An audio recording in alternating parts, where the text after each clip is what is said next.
In November of 1095, in a cold field in the middle of France, an old man in white robes climbed onto a wooden platform and changed the world with a speech. He was Pope Urban II, and the crowd in front of him was enormous, too big to fit inside any church, so they had gathered outdoors, breath steaming in the autumn air. He told them that far to the east, the holy city of Jerusalem, the place where Christ had walked and died, was in the hands of an enemy, and he called on them to do something no pope had ever asked before, to take up their swords, march across the known world, and take it back in the name of God. The response was a roar. Thousands of voices shouting the same three words back at him: Deus Vult, God wills it. And then, right there in the field, men began tearing strips of cloth into the shape of a cross and sewing them onto their shoulders. None of them could have known what they were starting. Within a few years, tens of thousands of people would be dead. Within 2 centuries, this single idea would redraw the map of Europe, poison the relationship between two great religions, and echo all the way down to our own time. So how does this happen? What makes an entire continent drop everything and march 3,000 kilometers to a city most of them had never seen? Let's get into it. Welcome to History with Rohrman. This is the first episode of a 6-part series on the Crusades, one of the strangest, bloodiest, and most consequential adventures in human history. Over these 6 episodes, we'll follow the whole story in order, from this field in France all the way to the final collapse 200 years later. And we'll try to do it honestly, which means being fair to all 3 sides: the Christian West, the Byzantine East, and the Islamic world. No easy heroes, no easy villains. Just people and the terrible things they did while believing they were right. Today, the beginning, the why. So let's start not with the war, but with the world that made it. Picture Western Europe in the 11th century. It is not the Europe of grand cathedrals and powerful kings you might imagine. It is fragmented, muddy, and violent. There is no France or Germany as we know them, just a patchwork of counts, dukes, and lords, each with his own castle and his own little army, and most of them at war with the one next door. This was a warrior society, and its warriors, the knights, were essentially armed men with nothing better to do. When they weren't fighting a real war, they fought each other, raided villages, and terrorized the countryside. The church was so alarmed by all this bloodshed that it tried to impose rules, movements with names like the Peace of God and the Truce of God, which tried to ban fighting on holy days and protect priests and peasants. It barely worked. Europe had a violence problem, and no idea where to point it. It also had a spare parts problem. Under the custom of the time, when a lord died, his eldest son inherited everything: the land, the castle, the title. The younger sons got nothing. So the continent was full of trained, ambitious, heavily armed young men with no land of their own and no prospects, looking for a war that might win them one. And above all of it hung religion. This was a world soaked in faith, and it was a fearful kind of faith. People believed, deeply and literally, in heaven and hell. They were obsessed with sin and terrified of dying with too much of it unpaid. And the great question of a medieval life was simple and enormous. How do I wash my sins away before God judges me? One of the oldest answers was pilgrimage. You traveled on foot, often for years, to a holy place, and the hardship of the journey was itself a kind of penance, a way of paying down the debt of your sins. And the greatest pilgrimage of all, the ultimate destination, was Jerusalem. It's hard to overstate what that city meant to the medieval mind.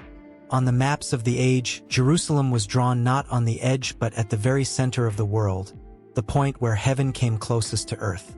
To walk, where Jesus had walked, to kneel at the site of his tomb, was the single holiest thing a Christian could do. For centuries, streams of European pilgrims had made that long, dangerous trip east and come home changed. So when word spread that the road to that city was in danger, it didn't feel like distant foreign news. It felt personal. Which brings us to the East itself, and to a second Christian world that most people today have forgotten. While Western Europe was fragmented and rural, far to the east stood the Byzantine Empire. This was the eastern half of the old Roman Empire, which had never actually fallen. It was Christian but Greek-speaking, with its own emperor and its own church, and its capital, Constantinople, was the largest, richest, most magnificent city in the Christian world, ringed by walls that had never been breached. For centuries, Byzantium had been the great shield of Christendom, the wall that held back invasions from the east. But by the 11th century, that shield was cracking. A new power had risen out of Central Asia. The Seljuk Turks, a formidable military people who had converted to Islam and were carving out an empire of their own. And in the year 1071, at a place called Manzikert, the Seljuks met the main Byzantine army in battle and destroyed it. The emperor himself was captured. It was a catastrophe. In the years that followed, the Turks poured into Anatolia, modern-day Turkey, the very heartland that had fed and manned the Byzantine army for centuries. The empire lost roughly half its territory almost overnight. Constantinople still stood, but the great shield of the East was now desperately, dangerously weak. So the man wearing the Byzantine crown, a sharp and capable emperor named Alexios the First, did something his predecessors had done before. He sent messengers west to the Pope asking for help. Specifically, he wanted soldiers, professional Western mercenaries, to hire into his army and help him claw back the lands he'd lost to the Turks. It was a modest, practical request. He wanted a few regiments of tough Western knights. What he got, in the end, was an avalanche. But we'll come back to that. Now, before we go further, we have to be fair to the Third World in this story, because it's the one most easily turned into a cartoon. The Islamic world. Here is a fact that surprises a lot of people. Jerusalem had been under Muslim rule for a very long time, since the year 638, more than 4 centuries. And for most of that time, Christian pilgrims had been allowed to come and go. The Holy Land under Muslim rule was generally tolerant. Christians and Jews lived there under Muslim government, and the pilgrim traffic from Europe mostly continued in peace. This was not a locked door. What had changed was stability. The arrival of the Seljuk Turks had thrown the region into turmoil, and travel had become more dangerous, with stories drifting back to Europe of pilgrims being robbed or harassed. Some of those stories were true, some exaggerated, but they landed on frightened, receptive ears. And here's the crucial thing about the Islamic world at that moment. It was deeply divided. The Seljuk Turks, who were Sunni Muslims, controlled Syria and the East. But Egypt was ruled by a rival Muslim dynasty, the Fatimids, who were Shia, and the two hated each other. The Muslim Near East was not a united bloc facing Europe. It was a fractured, quarreling region, and that division was a weakness the Crusaders would exploit without even understanding it. So that is the board, all its pieces in place. A violent, overcrowded, guilt-ridden Western Europe, a wounded Byzantium crying out for help, and a rich but divided Islamic world holding the holiest city on earth. All it needed was someone to strike the match, and that someone was the Pope. Urban II was not just a holy man. He was a reformer and a politician, and he had big ambitions for the papacy. He wanted to assert the Pope's authority over the kings and lords of Europe. He dreamed of healing the Great Split of 1054, when the Latin and Greek churches had formally broken with each other, and reuniting Christendom under Rome. And he saw, in Alexios's plea for help, an opportunity bigger than anything the Byzantine emperor had imagined. What if he could take all that restless violence, all those landless knights and their endless private wars, and point it in a single direction, away from Christian Europe and toward a holy cause in the East? It would help Byzantium. It would assert his own leadership over all of Christendom, and it would turn Europe's greatest problem, its warriors, into an army of God. And so we arrive back where we began, at the Council of Clermont, on the 27th of November, 1095. We don't actually know exactly what Urban said that day. No one wrote his words down as he spoke them, and the versions we have were written later, by people who each remembered it their own way. But we know the heart of it. He described the suffering of Eastern Christians and the loss of the Holy Land. He called on the knights of Europe to stop killing each other and turn their swords to a righteous war. And then he offered them the one thing they wanted more than land or gold. He offered them their souls. Anyone who went, he promised, out of pure devotion and not for glory or money, would have their sins wiped clean. This was the indulgence, and it was revolutionary. And for anyone who died on the journey, they would die a martyr and go straight to heaven. For a warrior class that spent its whole life sinning and dreading the consequences, this was staggering. Here, at last, was a way to do the one thing they were good at, violence, and be saved for it rather than damned. The response was beyond anything Urban had planned. Deus Vult, they roared. God wills it.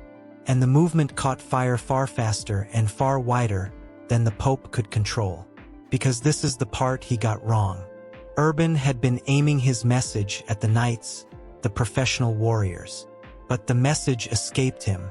Traveling preachers carried it across Europe, into the towns and villages, and it electrified everyone. Not just knights, but peasants, women, the old, the poor, the desperate. The most famous of these preachers was a scruffy, barefoot monk named Peter the Hermit, who rode a donkey and stirred up crowds wherever he went, and huge masses of ordinary people began to gather around him, ready to march to Jerusalem right now. And this is where the darkness in this story first breaks the surface. Urban had asked for an organized campaign to leave in the summer of 1096, led by the great lords. But Peter the Hermit and others couldn't wait. In the spring of 1096, they set off early, leading not a disciplined army but a vast, chaotic mob of poor and untrained people. History calls it the People's Crusade. And almost immediately, the Holy War turned on the enemy closest to home. As some of these bands moved through the Rhineland in what is now Germany, they came upon Jewish communities living in the towns there. And a horrifying logic took hold in their minds. Why march 1,000 miles to fight unbelievers abroad, when there were non-Christians right here? What followed were the Rhineland massacres, a series of brutal attacks on Jewish communities. They are remembered as some of the first great pogroms in European history, and they were carried out in the name of the same cross being sewn onto Crusaders' shoulders. The local bishops, to their credit, sometimes tried to shelter the Jews. Often they failed. It was a monstrous prologue, and it would not be the last time this holy war turned to slaughter. The People's Crusade itself then stumbled east, undisciplined and unprepared, looting as it went, until it crossed into Turkish territory in Anatolia. There, in October of 1096, it met the Seljuk Turks. The result was not a battle so much as an extermination. This huge, faithful, hopeless mass of people was almost completely wiped out. Peter the Hermit survived, but his crusade was gone before the real one had even arrived. Because the real one was coming, and we should stop for a moment on what that actually cost. To go on crusade was to gamble everything. The journey was thousands of kilometers on foot and horseback, through hostile country, and it could take years if you ever came back at all. Knights sold their lands, mortgaged their castles, and drained their fortunes just to equip themselves and their followers for the road. Whole families staked their future on a one-way march into the unknown. These were not men expecting an easy holy day out. They were betting their lives, and most of their wealth, on the promise of heaven. Through 1096, the actual armies, the ones Urban had called for, were finally assembling. Disciplined forces led by some of the most powerful nobles in Europe. Men whose names will run through this whole series. Godfrey of Bouillon, a devout and formidable lord who sold off his lands to fund the journey. Bohemond, a cunning and ambitious Norman warlord from southern Italy who smelled opportunity. Raymond of Toulouse, old, rich and proud, one of the greatest nobles in France. Each led his own army. Each took his own road. And in the late summer of 1096, they set out, tens of thousands of fighting men and their followers, marching east toward the great meeting point, Constantinople. And that is where we'll pick up next time. Because when these rough, land-hungry Western armies come pouring up to the walls of the richest city on earth, the emperor who asked for help is going to get the shock of his life. Alexios wanted mercenaries. Instead, a flood of armed strangers was arriving at his gates, and no one was quite sure whose side anyone was really on. Ahead of them lay the brutal crossing of Anatolia, the epic siege of Antioch, and at the very end of that long and bloody road, Jerusalem itself. The greatest question of the 11th century had been answered. All that violence, all that faith, all that hunger had finally found its direction. The road to the holy city had begun. If you're enjoying this, subscribe and I'll see you in episode 2.